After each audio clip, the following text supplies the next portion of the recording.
నియంత పాలనకు ప్రజలు తగు రీతిలో బుద్ధి చెప్పారు ఎన్ వేణుగోపాల్ రెడ్డి. చిత్తూరు జిల్లా పుంగనూరు పట్టణంలో ఇటీవల జనసేన పార్టీలో చేరిన ఎన్వీఆర్ ట్రస్ట్ వ్యవస్థాపక అధ్యక్షులు వేణుగోపాల్ రెడ్డి ఆధ్వర్యంలో జనసేన శంఖారావం యాత్రను సోమవారం పట్టణంలో నిర్వహించారు.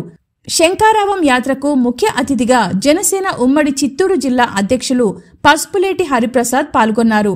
స్థానిక తూర్పు మొగసాల నుంచి ఎన్టీఆర్ సర్కిల్ వరకు శంఖారావం యాత్రను చేపట్టారు. ఈ యాత్రలో వేల సంఖ్యలో జనసైనికులు పాల్గొని యాత్రను జయప్రదం చేశారు. ఈ సందర్భంగా వేణుగోపాల్ రెడ్డి మాట్లాడుతూ గత 5 ఏళ్ల పాలనలో అరాచకాలు, దౌర్జన్యాలు, దోపిడీలు, భూ కబ్జాలతో పాలన సాగిందని అన్నారు. నియంత పాలనకు ప్రజలు బుద్ధి చెప్పారని అన్నారు. పవన్ కళ్యాణ్ ఆశయ సాధన కోసం జనసేన పార్టీలో చేరినట్లు తెలిపారు. జనసేన పార్టీని నియోజకవర్గంలో అన్ని విధాలా బలోపేతం చేస్తామన్నారు. ఈ కార్యక్రమంలో జన సైనికులు పాల్గొన్నారు. అలాంటి పవన్ కళ్యాణ్ గారికి జనసేన పార్టీకి మనం కార్యకర్తలమైనందుకు ఎంతో గర్విస్తూ సంతోషిస్తున్నాము. అదేవిధంగా వేణుగోపాల్ రెడ్డి గారి గురించి చెప్పాలి.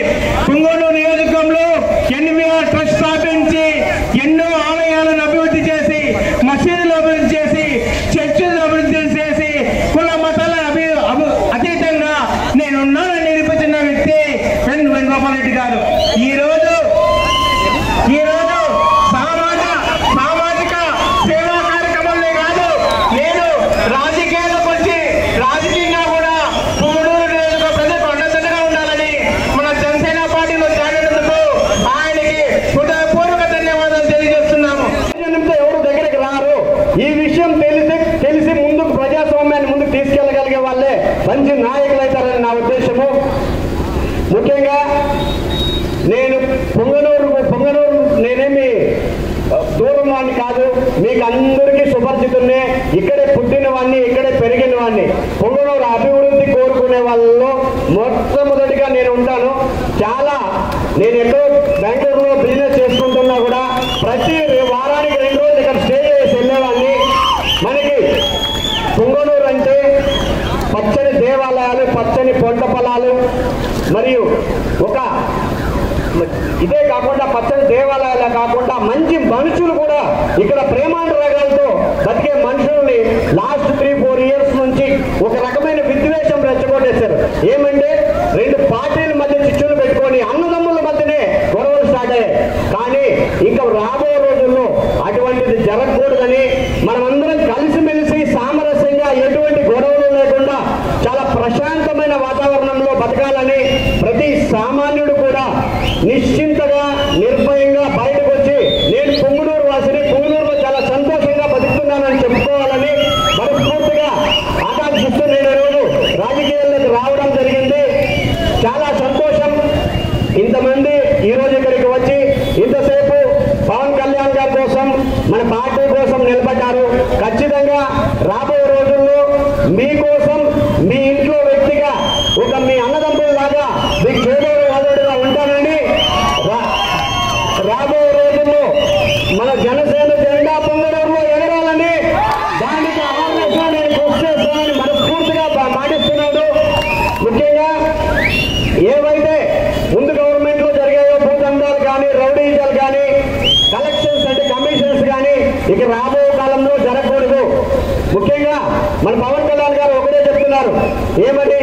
వ్యవసాయ రంగం, విద్యారంగం, ఆరోగ్యం, మంచి పరిపాలన జనాలకు అందించే దిశగా మీరు ముందరికెళ్ళండి. దానికి కావలసిన ఏర్పాట్లు ఏవైనా సరే నేను చేస్తానని నాకు హామీ ఇచ్చారు. ఆ విధంగానే మనం ప్రజల కోసం పాటుపడదాం, ప్రతినిత్యం ప్రజల్లో ఉందామని మనస్ఫూర్తిగా ఆయన ఆశయాలకు, సిద్ధాంతాలు నచ్చి ఆయన అడుగులో అడుగేయాలని ముందుకు రావడం జరిగింది. ఖచ్చితంగా రాబోయే కాలంలో మన కూటమి ప్రభుత్వం ఇంకా 4 సంవత్సరాల అధికారం ఉంది. ప్రజలు ఒక కొత్త తరం రాజకీయాలు చూడాలి. మీరు ఇంకో విషయం అడగచ్చు, మీరెందుకు తెలుగుదేశంలో చేరలేదు, జనసేనలో చేరాలని చెప్పేసి. తెలుగుదేశంలో ఆల్రెడీ అనుభవజ్ఞులైన చాలా పెద్దలు ఉన్నారు.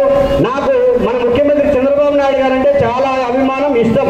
ఎందుకంటే 13 సంవత్సరాలు ఉమ్మడి రాష్ట్రంలో ఆయన ముఖ్యమంత్రిగా పనిచేశారు.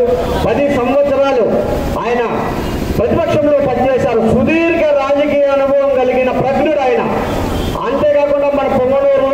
చాలా సీనియర్ పొలిటీషియన్స్ తెలుగుదేశంలోనే ఉన్నారు. అందుకు వారి అనుభవం తోడుగా మన జనసేనకి ఎక్కువ యువత ఆకర్షితులై ఉన్నారు, యువత ఉన్నారు మన జనసేనలో. నాకు నా యొక్క ఆలోచనలు మీ యొక్క ఆలోచనలు కలుస్తాయనే ఉద్దేశంతో మనం జనసేనలో చేరడం జరిగింది. అంతేకాకుండా పవన్ కళ్యాణ్ గారి ఆలోచనలు కూడా చాలా వరకు మనం ఆశించినట్లే ఉన్నాయి. సమాజం పట్ల ఆయనకున్న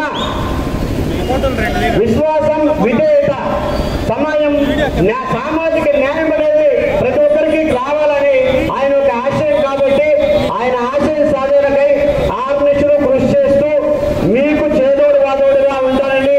ఇంతకు ముందు ఏం జరిగిందో మనకు తెలియదు, కానీ ఇక ముందు ఖచ్చితంగా మీరు ఏ సమస్య అయినా సరే మనకి చెప్పండి. ఖచ్చితంగా నా